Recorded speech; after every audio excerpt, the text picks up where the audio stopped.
community interactions. When we look at life, life cannot exist alone. In an ecosystem, you have both the living and non-living parts, the biotic and the abiotic. But today, when we're talking about community ecology, we're going to focus on the way living things interact with one another. So we're not going to talk about the non-living portions or the abiotic portions, just the relationship between different biotic organisms and different species specifically. Okay, a little bit about ecosystem balance. That we have talked about the balance of the biotic and the abiotic. Any disruption, not any, some disruptions can cause widespread problems. We'll look at a way specifically when we're talking about biotic portions of the ecosystem, how living things can cause chaos in an ecosystem. So let's talk about this right here. This is a lionfish. Lionfish are typically found in the Indo-Pacific region of the world, so on the other side of the world, and tropical waters like coral reef ecosystems. They have predators, and by having natural predators in their ecosystems, they maintain a low balance in that ecosystem. So a number of things about the lionfish. Lionfish, they're called lions because they have the stripes like a lion. They have fins with spines in them. So all of these fins that stick out, they have spines, and inside of the spines they have poison. They have a neurotoxin that if they sting another organism, it can make them completely paralyzed. Lionfish swim very slowly. They don't have to move very fast. They kind of just like float around, and they look very delicate, but they're really, I mean, how delicate can you be when you just emit poison all around you? And you can see that their fins encapsulate all of their body, that even around the face, they can have fins that are protecting their face region. Lionfish, other things about them that's kind of interesting is that lionfish have a really big mouth. And the mouth can extend forward, the whole jaw can extend forward, making a long tube that allows for really good suctioning of what they're eating. So lionfish, even though they have their mouth is kind of like this, they can open up their mouth essentially like that and elongate their mouth to be a tube, and they have very strong abdominal muscles to suck in very quickly and essentially make a vacuum. And one of the things that's particularly dangerous about a species like this, who can have a big mouth and suction very quickly, is that when you have a group, like let's say that you're another species and you've just had a bunch of eggs hatch, or you just laid a bunch of eggs, they can just come up and go and clean out a generation just like that, really quickly.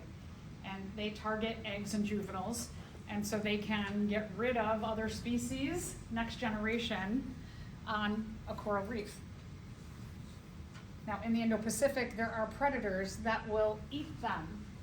So there's fish called triggerfish, and the triggerfish, they have very long pointy mouths, and the triggerfish swim very quickly, whereas the lionfish is very slow, so the lionfish can't turn and maneuver, so the triggerfish will swim around quickly, and then the lionfish may start to turn, and in doing so, as they're watching, the triggerfish might leave their bellies unprotected by their spiny fins. So as they're kind of like following the triggerfish around, they do this.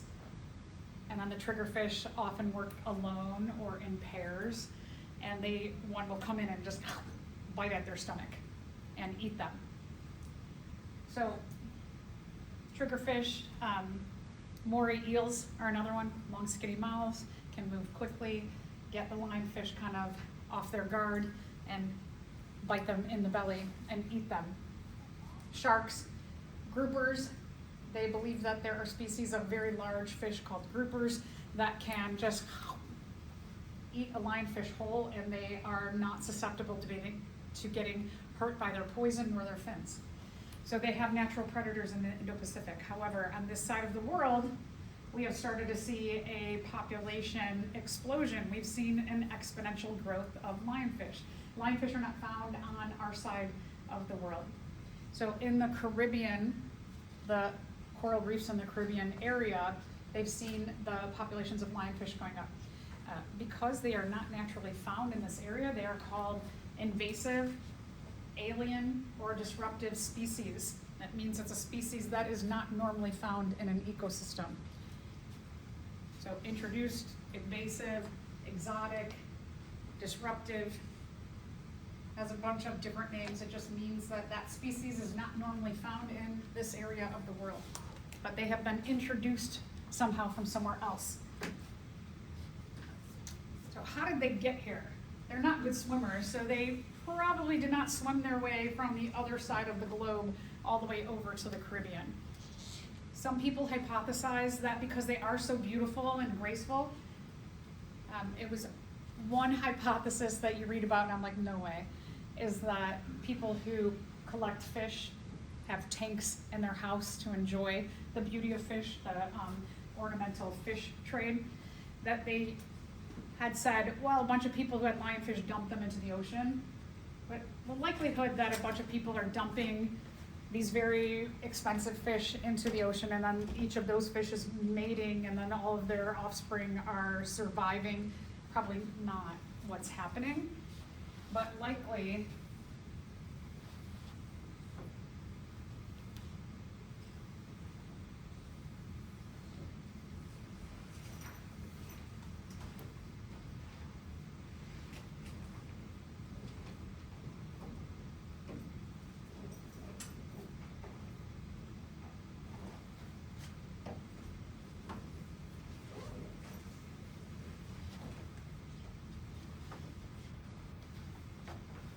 how they got here is through big tanker ships.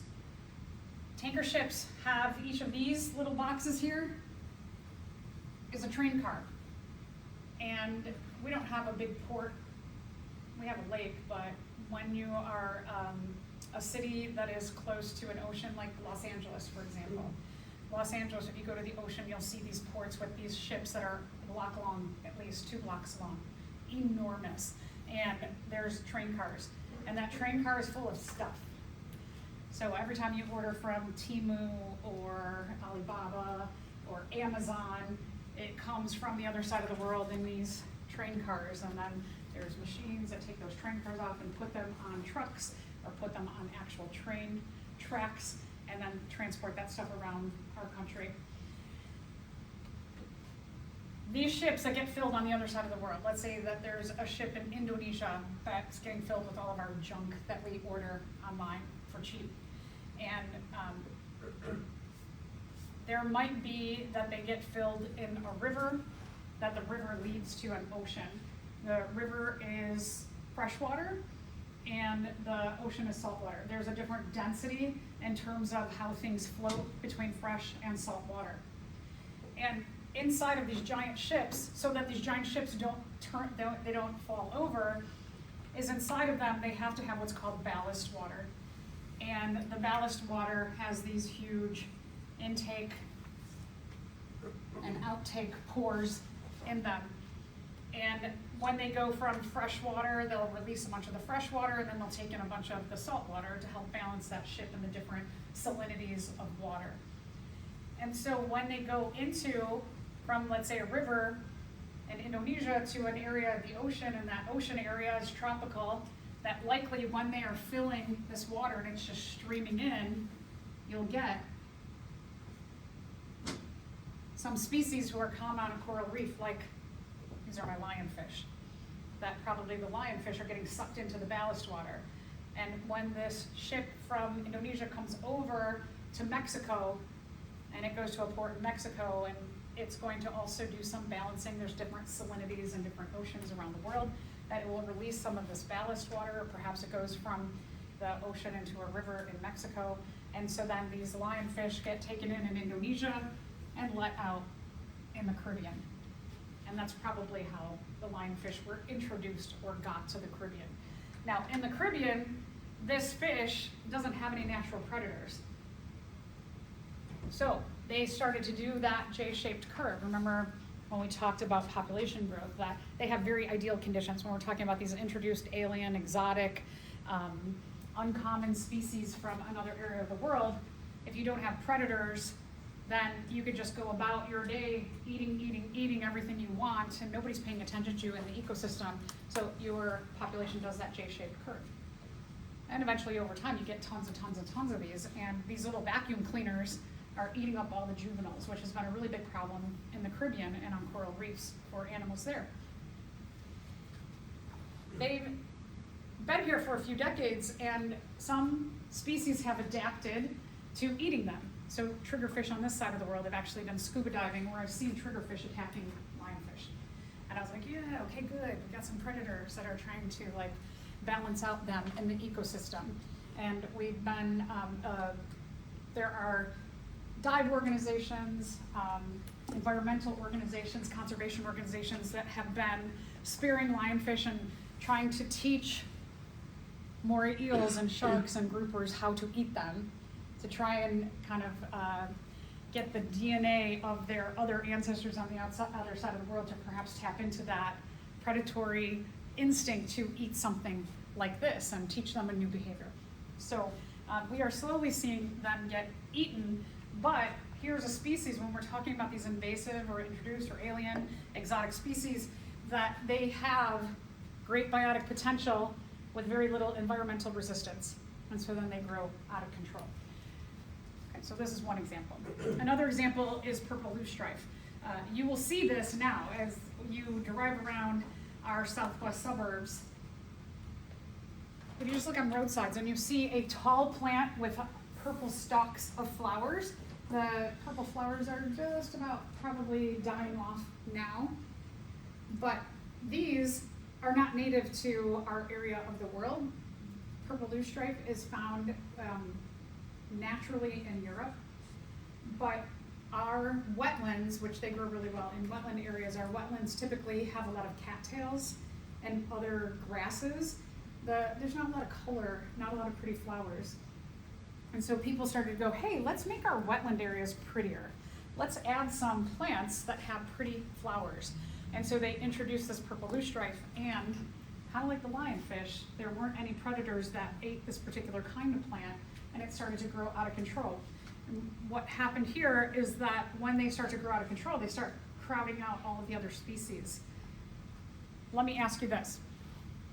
Do you agree with me? Eating oranges is healthy, right? You can agree, right? Eating oranges is healthy. How about this? Eating only oranges is healthy. Good. Okay. So this is what happens with these exotic species, is that they come into an area and they just start to do this J-shaped curve, and they start to crowd out other species because nobody's eating them. There's no natural predators.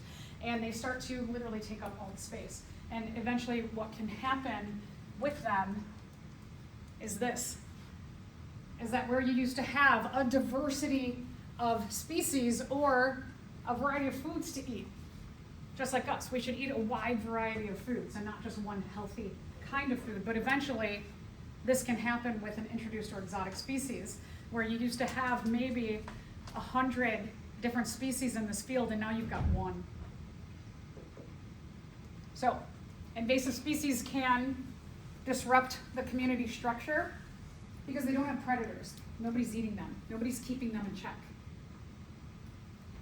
If you remember when we talked about fungus, that there were cordyceps-like fungus that have little harpoons and get into insects, and they start to digest the insects from the inside out. And these different kinds of fungus, these internal digesting fungus, keep insect populations from just taking over the world. Otherwise, we would have the majority of animals on this planet would probably be insects because they can reproduce really, really quickly. But we have that balance, that community balance, that natural balance. So having predators is really, really important to keep populations from having crazy exponential growth. If they don't have predators, They can spread. Everybody in the ecosystem is going about eating all of the things that they normally eat, and they're not noticing that this is starting to grow out of control. They're like, I ate this, and I ate this, and I ate this, and I ate this. And they don't do anything about this new purple thing, because they're like, oh no, it's not on my menu, so I'm not going to eat it.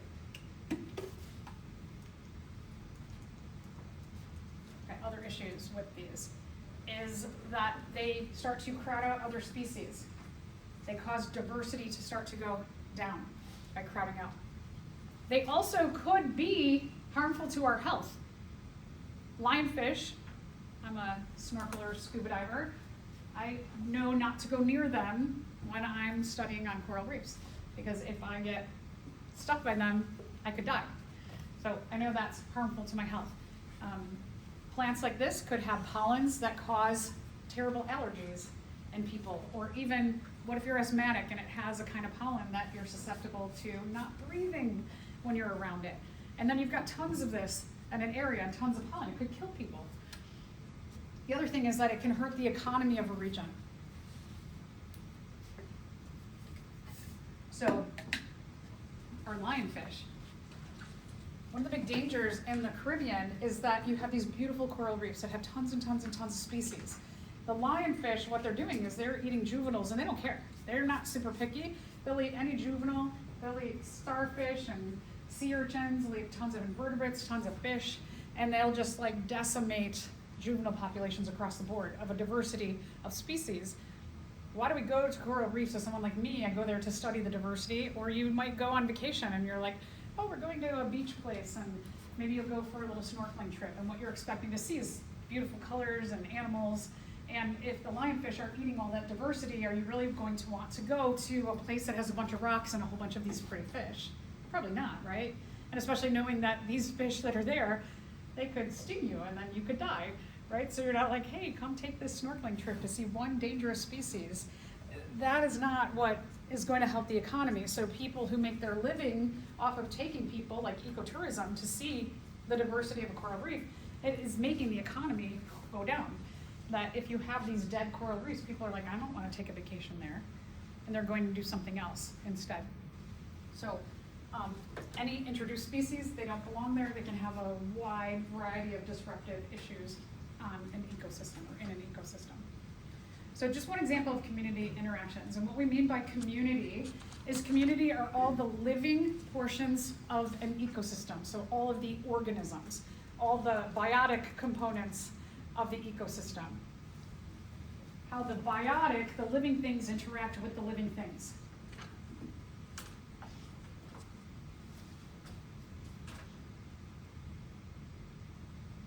So this is a nice AI created illustration that has a bunch of predators all attacking each other. Right? You have the interaction between the living things in this ecosystem here. The way that living things interact with living things can limit whether they grow exponentially, or living things can be environmental resistance to other living things and stop that exponential growth or that biotic potential. We have a phenomenon when we're talking about living things and living things, we have what's called coevolution. And what coevolution means, it's when, by definition, when two interacting species act as agents of natural selection on one another. All right, what does that mean? It means when one species evolves or changes, the other one also has to do some evolving or changing. The mutations have to match up.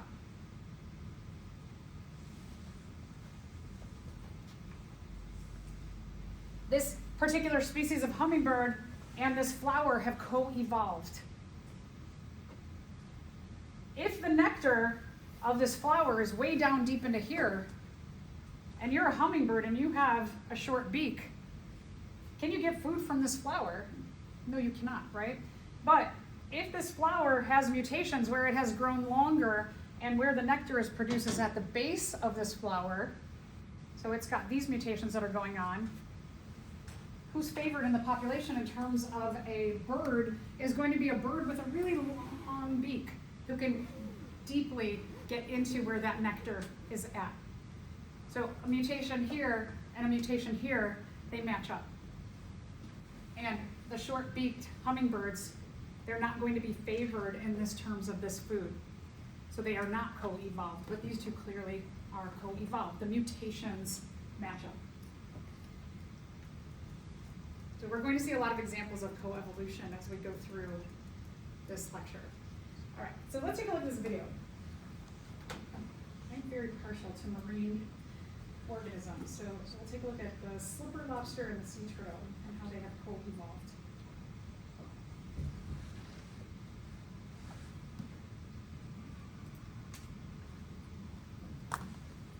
This water exceeds has a permanent face.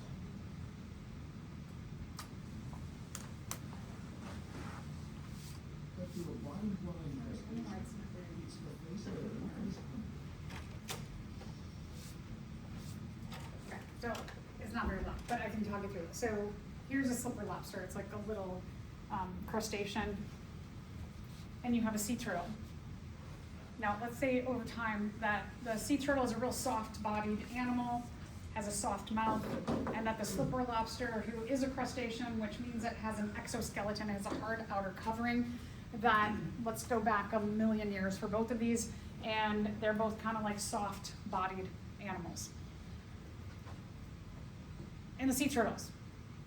Sea turtle has a mutation where it starts to have, some of them have a beak, they have a hard mouth now. And as a female sea turtle, if I see a male sea turtle who has a hard beak mouth and I have a male sea turtle who has a soft mouth, and I see this hard-beaked male can bite through a lot of harder-bodied food, I know that that hard-beaked male can get more food for my offspring. So as a female, I'll go, those traits are better for me and my offspring. So it's what's called, in terms of natural selection, sexual selection, that females will often choose the mates who have the best mutations or characteristics for themselves and their offspring. And so over time, if this male who's got this hard mouth, if males who have these mutations keep getting selected for, over time, what you're seeing in the sea turtle population is that trait starts to increase over time, right? So we know about natural selection. That trait is selected for given the current environment. Now, let's say that also simultaneously, these little slipper lobsters who have a soft body, there's a mutation, and they start to have like a really thick, hard outer covering or skin, an exoskeleton mutation. And now, in the slipper lobster population, if I'm a female and I can take this soft-bodied slipper lobster who can just get eaten up by almost anything, or this one who has this kind of armor and this hard outer body, who has protection built in, as a female, I'm going to choose that hard outer covering male so that I can give that mutation or that trait to my offspring. And so now you see that the hard mouth can get through those. Any sea turtles with a soft mouth, they're going to eat a lot less if this is going to increase in population number over time. Okay, so now they're kind of matched up. Now, let's say that the slipper lobsters, they have a mutation where some of the males get really, really strong ab muscles. And having ab muscles that are really strong, they can crunch, they can do a crunch, and they can go like this and swim away just as a sea turtle goes to bite them. So even though the sea turtle who's got this sharp mouth, it's kind of bulky and slow, and so if I not only have a hard outer covering, maybe I won't get bitten through, but if I can also crunch my abs and I can swim away quickly, then I have two different ways that I'm protecting myself from this particular predator. Females are going to choose the one with the hard outer covering and the great abs. Then sea turtles, they have these long flippers. The longer the flippers, the faster you can move. So females are going to choose males who have longer flippers, who can swim faster and try and get at that prey. And so over time, you can see that these two species, the mutation that is selected for is given pressure by one another. And that it's not just the environment that can cause or be an agent as natural selection on another species. It can be species are agents of natural selection on one another. And that is coevolution.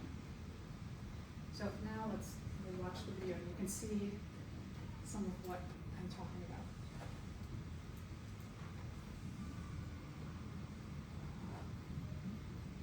This water exceeds has a permanent face.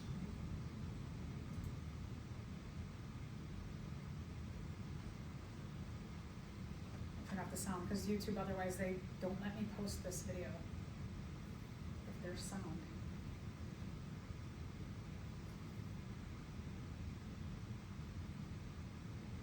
But you can see the sea turtle is pretty heavy and not real great at moving quickly and pretty awkward.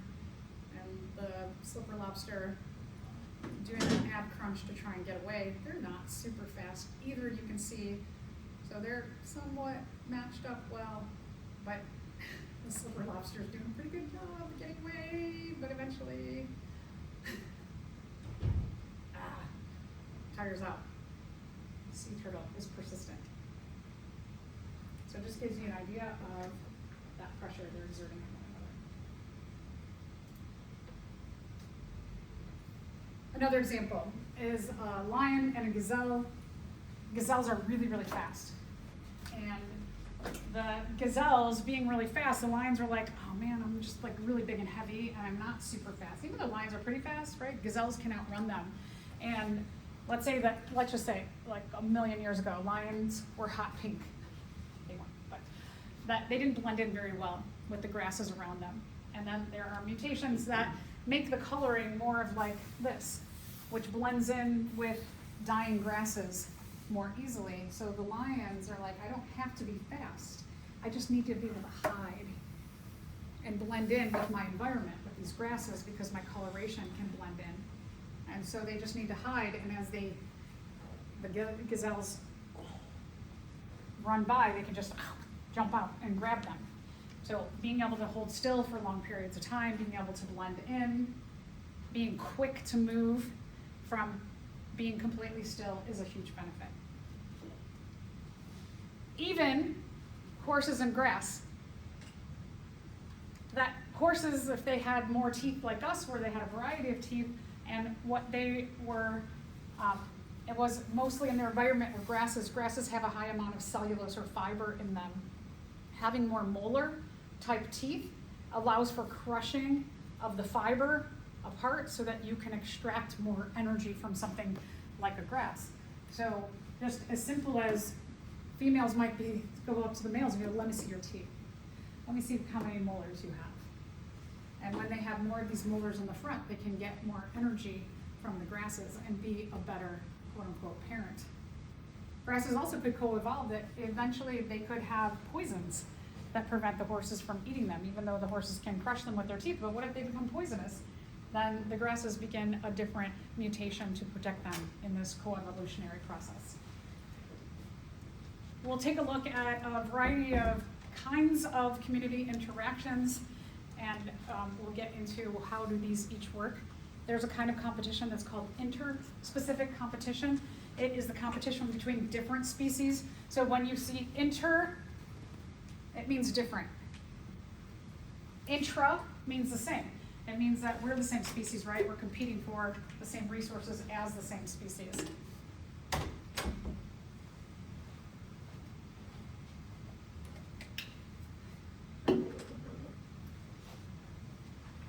Competition generally harms the participants. As humans, we call them winners and losers. And in nature, kind of the same, right? That you might have species who die off and species who survive. It depends on if your mutations make you favored in the current environment, natural selection. Competition for research, competition generally reduces each other's access to resources.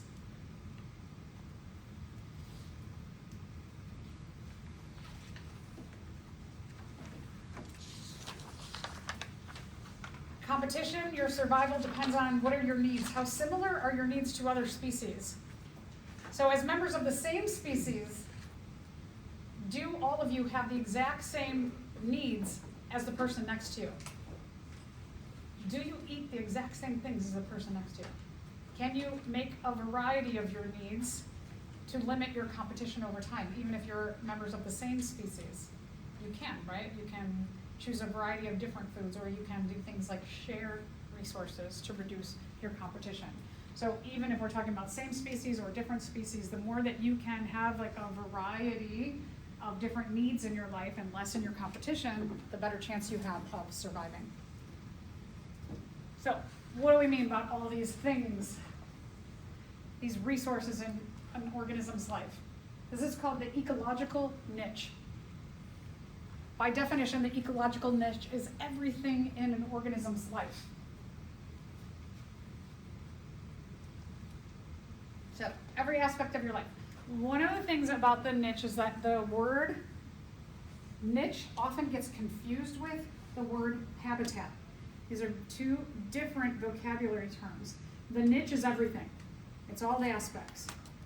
The habitat is only the life. I mean the home. Sorry, the home. Okay, so the ecological niche includes the physical home or habitat. Habitat and niche are not interchangeable. That's often incorrectly thought about. The niche also includes what are your resources, your resource needs. What do you eat? What kind of materials do you need to build your home? What's your temperature requirements? Can you live somewhere seasonal or not? Can you survive that winter portion? If you can't, you better go somewhere warm. You better migrate elsewhere. Can you live somewhere really, really cold? What if you live somewhere cold? Could you go somewhere warm? Probably not. It's probably going to be too hot for you. What kind of organisms do you interact with? Who are your prey? Who are your predators? Who do you need to get stuff from to build your home? Who do you get your food from? And what's your job? Most organisms in an ecosystem have some kind of contribution to the health of an ecosystem. For some organisms, it could be just like what they're eating and the materials that they excrete as feces or urine. The processing of their energy could be something that is important to other organisms in the ecosystem. Could be something weird like that. For a coral, a little tiny polyp, they take calcium from the water and carbonate, and they make a house underneath them, and it makes a hard structure. And that coral reef, it has a lot of homes for other organisms. So for a coral, they have a really important job in providing homes for tons and tons and tons of different species, because inside there'll be holes where a lot of other species can live. For some organisms, their role may be very, very small, and for some of them, it may be really, really important. And we'll get to that later on too. So, typically, even if we're the same species, our niches are probably not exactly alike. We probably have similarities, but we probably vary them just enough so that we don't have so much competition. If your niche is exactly the same, you are going to experience what's called the competitive exclusion principle.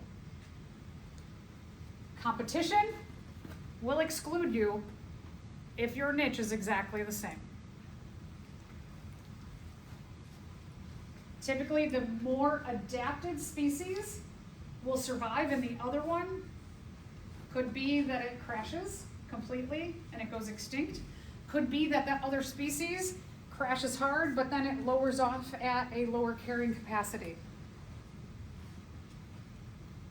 Depends on how close their niches are. So notice that in talking about the competitive exclusion principle, I don't say the stronger or weaker. I say the most adapted or least adapted. So here, now we've got these two species of bird. We've got these in scenario one here. You've got these yellow birds, and these yellow birds, they're used to having access to the grass, to the tree, the branches in the middle, and then the top of the tree. And they get all of the bugs and organisms that live in and around this tree, and the grass is there. Now, let's say migrating through, you've got these red birds that come, and they're like, I like this kind of tree too. One of two scenarios can happen. Is that these yellow birds can go, we're gonna fight these red birds. And we're gonna fight them because we want all of this to ourselves. when you are an organism and you are going to fight, is there a good possibility in a fight you are going to get hurt? Right? Even if you're really strong. Let's think about boxing, for example. If you have two really well-trained boxers, do they often each get punched during the fight? Yeah, right? So you know that when you compete, you might get hurt.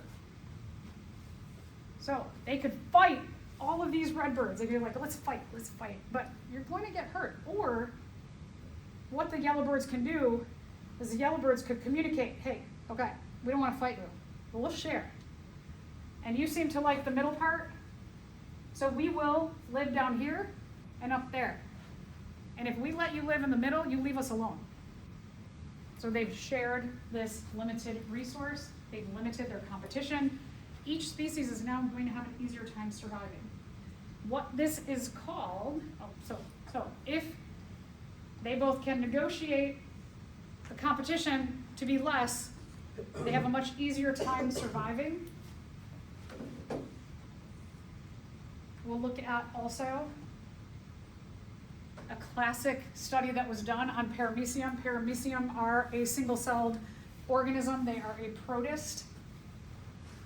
And there was a classic study where they took the paramecium of two different species of paramecium and they grew them in separate big glass environments.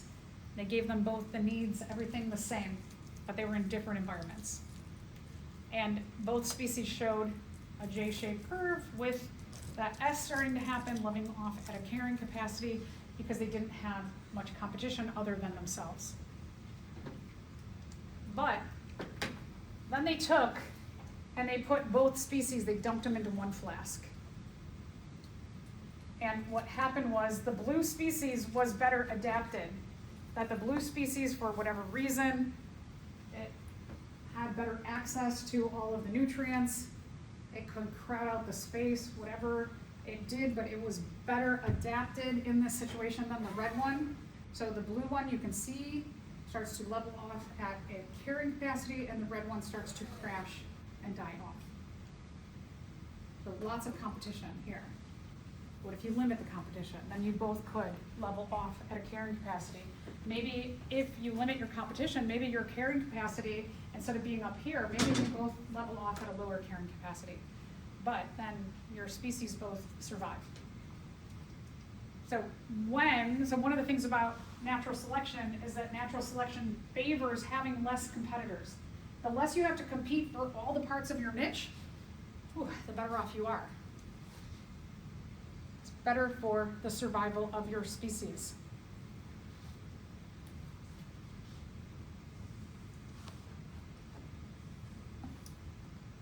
Less competition. Limit your needs. Makes it easier for your survival over time. So when a species does this and they limit their niche in different ways, or perhaps they, like the birds, they share their niche to limit their competition, it is called resource partitioning. Partition means section off.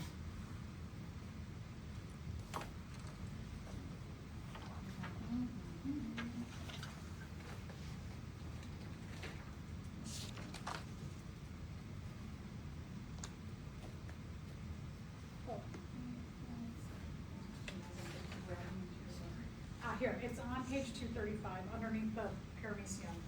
You just skipped, I had the slide in the wrong place.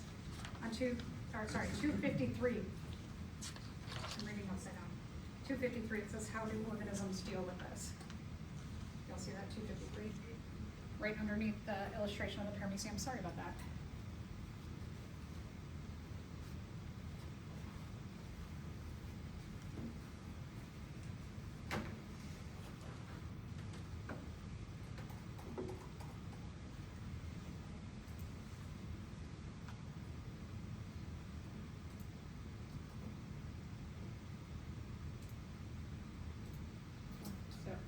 It's called resource partitioning, sharing or partitioning your resources. Occupying a smaller niche than if you were just alone. the birds. They don't get the whole tree anymore, but they don't fight with the other bird either. By what we would call sharing or resource partitioning, you reduce your competition. Again, natural selection favors organisms with less competitors or competition.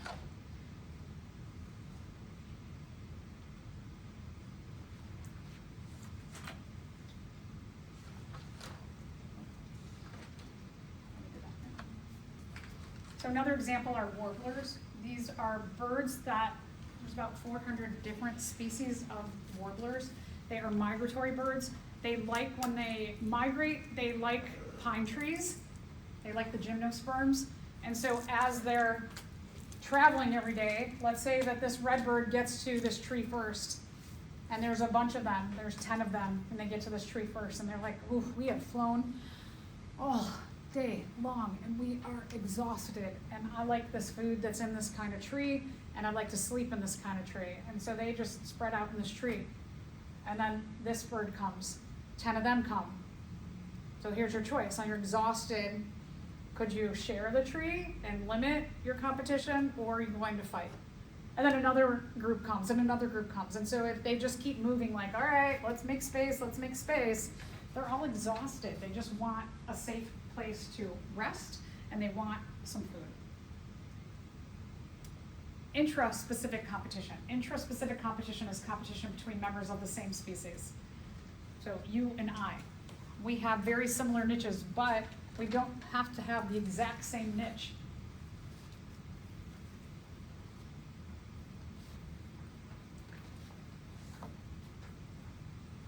I like to think of this, like, let's say at the beginning of the semester you sit down in a class and you start talking to the person next to you, and you start talking about, hey, you know, I'm so-and-so, where do you live? Oh, I live in Orland Park. Oh, me too. I live near the Marianos. Oh, me too. Actually, I live right behind the Marianos. Wait, me too. I live on this block. Me too. I live in the red house. Oh, I live in the orange house. Holy cow, we live on the same block. I have never seen you before in my entire life. That ever happened to you? Where you meet someone who lives really, really close to you and you're like, I have never seen you before in my life. That's because you have different niches. You do things differently in your life. You kind of limit, I mean, not as harsh competition, right? But we might all do different things as a species so that we can more easily survive. Okay, so let's go back to interspecific competitions. Interspecific competitions can be, you know, a whole huge variety of our needs, going from what do we need down here and there, up there. We have a lot of different ways that we can limit our competition between different organisms. So let's go back to predator-prey relationships.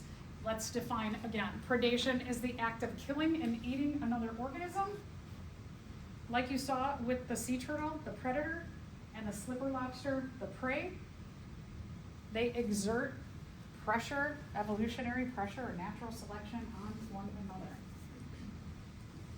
Not only does it apply to animals, but it also can apply to an animal and a plant, or a plant and a protist, a fungus and an animal. We have a lot of different species that have this predator-prey relationship because by definition it's the act of killing and eating another organism. Think about a cow. Have you ever looked at a cow like, what a fierce predator? They're going crazy and killing that grass. But by definition, cows are predators. Typically, when we're talking about predators, you see that predators are typically a lot larger in size than their prey. Like a shark and a fish, a smaller fish. Or predators can hunt as a group. They can work as a group. So like wolves and a moose or an elk. You can hunt as a pack and collectively be bigger, stronger, smarter than your prey. And typically what we find is that predators are far less abundant. There aren't as many predators as there are prey.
predator, the orca or the killer whale, and they have adaptations where there's a ton more seals in the ecosystem, and so they will swim really, really fast, and they will just like lunge themselves onto the shoreline. They also will work. What's interesting about killer whales is they'll work as a group or a team, where one will swim in front of a bunch of the sea lions, or these are sea lions, and distract, while another one comes in from another angle and then attacks the group of sea lions. So they will often hunt together, but they know that they can just wiggle themselves off the shoreline. They have some really crazy, vicious behavior, so you can see them working together, a lot of times doing distract and attack. Other things that they'll do is that they will get a sea lion or a seal, and the pod or the group of orcas, they will actually throw the sea lion around. I think they have this later on in the video. And it's like they play catch with their prey for a while. They do really wild behaviors. You can see that distract, that while one may be over, here and distracting, other ones can come and swoop in at another angle.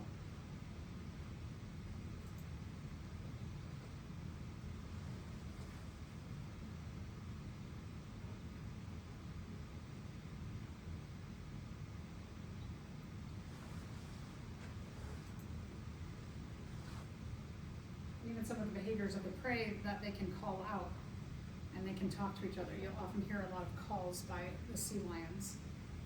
But there you can see they're doing some playing with their prey also, which are interesting behaviors that in a society just like you and I like to have our downtime and do things that are fun. It is hypothesized that this is like playing, that the population here of killer whales are playing together with their prey.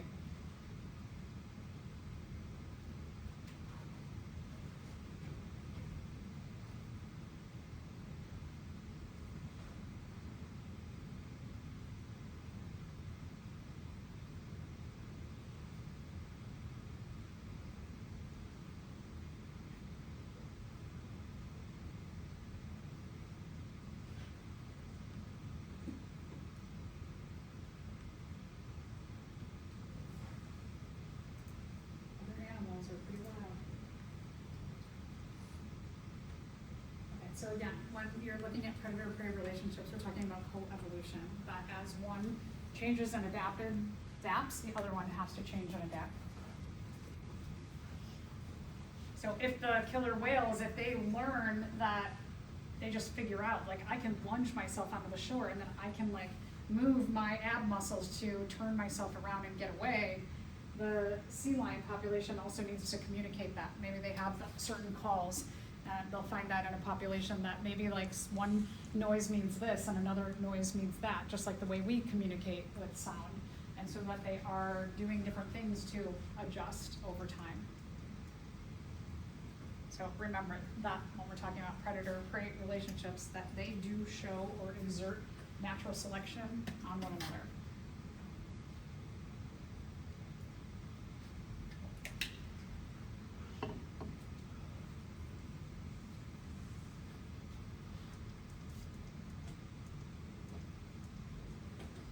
So another example.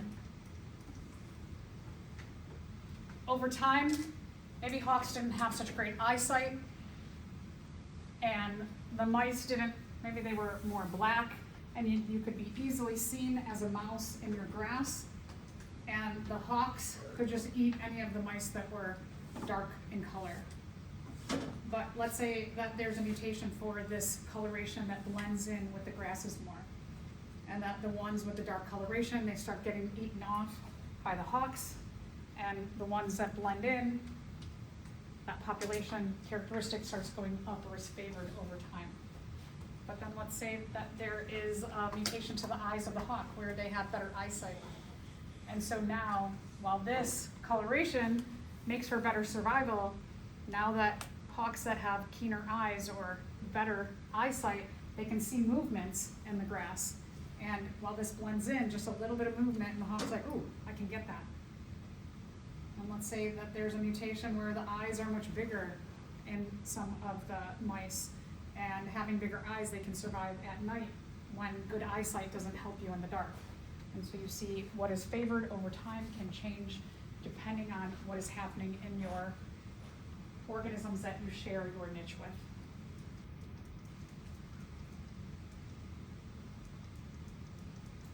Okay, so what organisms do is they do what are called anti-predator defenses or counteracting behaviors.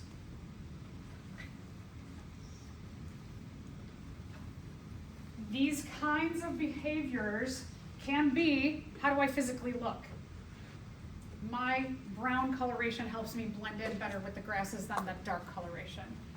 It could be that I'm a grass and I have a mutation to become poisonous, so now the horses aren't eating me anymore because I'm poisonous, whereas the ones next to me, they are not. Or it could be that your behavior changes.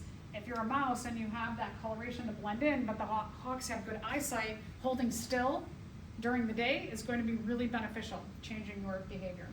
So when we're talking about these counteracting behaviors, they can be how you physically look, how you act, or your internal physiology.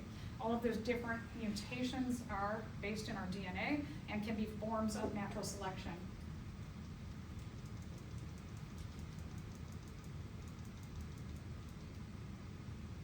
All right, so this is a great video that encompasses all of these three ideas.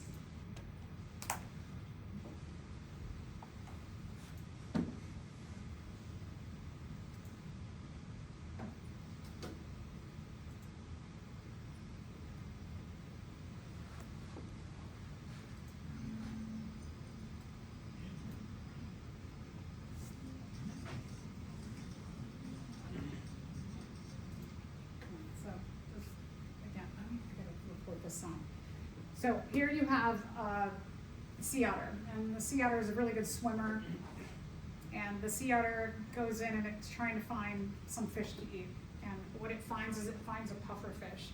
And one of the behaviors that a pufferfish can do is that it can suck in either air, depends on the species, air or water, and make itself ball-shaped. And so this one clearly is filled with air, and it's really hard for the otter to, one, just get that underwater, it's like a ball, it's bouncing around, and two, it's hard to bite into because it's really, really round and hard.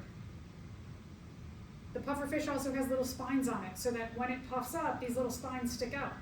It makes it harder for the sea otter to eat. And the last thing that has happened, there has been a mutation to the gallbladder over time of the pufferfish where the gallbladder is poisonous. So that even if the sea otter does get some bites out of it, if it bites the part of the body with the gallbladder, it will probably die.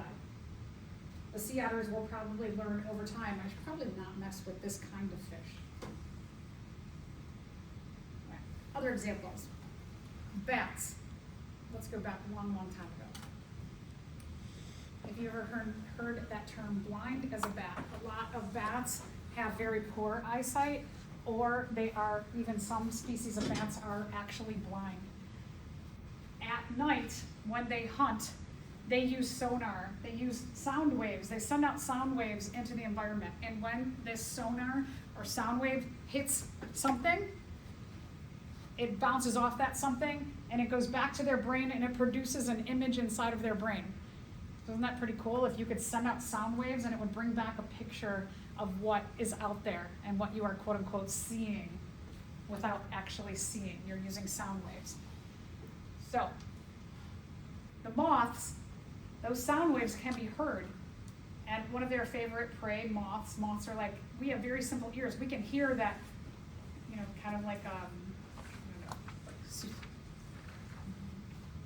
a superhero when it's like, that's the idea, that they can hear that little like, they can hear those simple sound waves. And so the moths can listen for the sound waves, and if they hear the bats emitting the sound waves, they can fly in a different place, they can go somewhere else, they can hide. Now, let's say that over time, there's a mutation where instead of just listening, that the moths are like, hey, if we make a click, click, click, then that'll mess up the sound wave, and then they can't see where we're at. So it actually messes up. Them making a sound can interfere with the sound or the sonar that the bat is emitting. And the bats are like, wait. How about we send out some sound waves, and then they'll start doing the clicking, and then we'll just listen for the clicking, and we won't send out the sound waves, and then we'll just go to where the clicking is, and then they just follow the clicking. So again, it can do these behaviors back and forth to exert the pressure of natural selection on one another.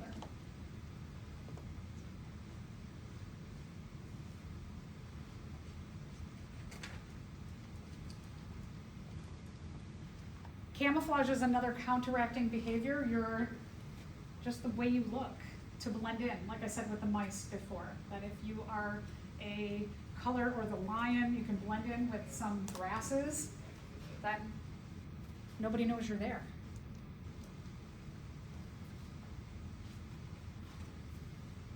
Camouflage can be your shape, it can be your coloration.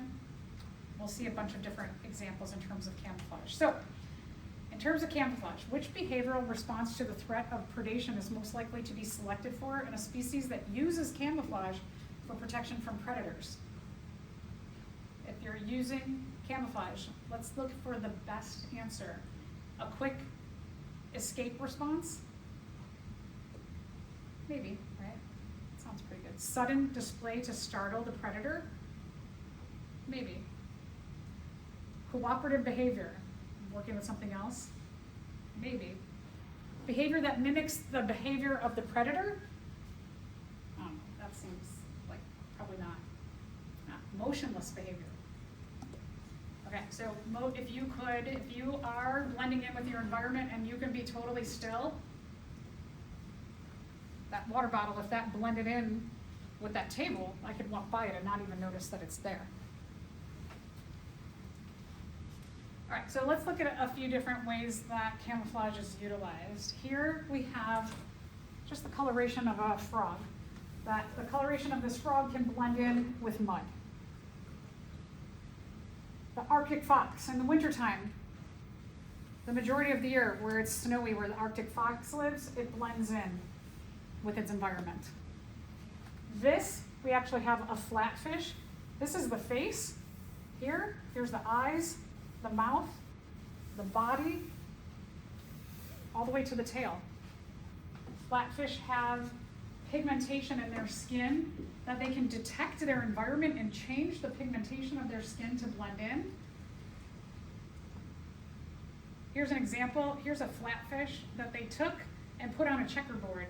Do you think this flatfish has ever experienced a checkerboard before in its natural environment? Okay, it's not perfect, but I would say that's a pretty good intelligence to be able to detect a pattern that you have never experienced before and make your body look as close as possible. Predators also use camouflage, not just prey to hide from predators, but like the lion, blending into the grasses, holding still, and then jumping out at the gazelle.